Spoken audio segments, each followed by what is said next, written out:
Technology changes and advances are something the director says it's always going to have to work on as the times change. But when it comes to something that the agency was heavily criticized on last summer, which was staffing and accuracy, Director McGaffin says she's very confident in the team behind these walls. What has changed in the last 365 days at DC's 911 Dispatch Center? I sat down with its director, Heather McGaffin, to find out. She laid out updates for employees.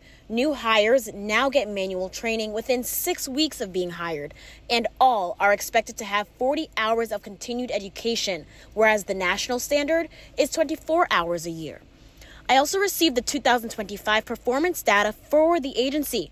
The average speed of answering 911 calls is 4 seconds, and 911 operations vacancies have decreased by 90% over the last 2 years. What are some things as the director that you're still working to improve here in the agency, or what are some changes you feel still need to be made? This race is never going to be over. There are always going to be technologies that we can improve upon. There are always going to be more trainings that are coming out.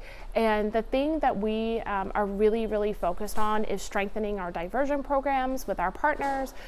We want to make sure that we have the best and most up-to-date information when it comes to how we handle the calls that we receive, such as domestic violence or folks that are in mental crisis. I also asked McGaffin about the investments being made into the agency. There was a push last year to increase pay for employees who have to deal with emotional calls every day. Coming up at 5, I asked McGaffin about the bonuses that were given out last summer. She says they were very helpful incentives to encourage people to return to work on heavy days. I also asked about what still needs to be improved within the agency. We'll have that for you at 5, but for now, reporting from the Office of Unified Communications, Felicia Ashley, 7 News.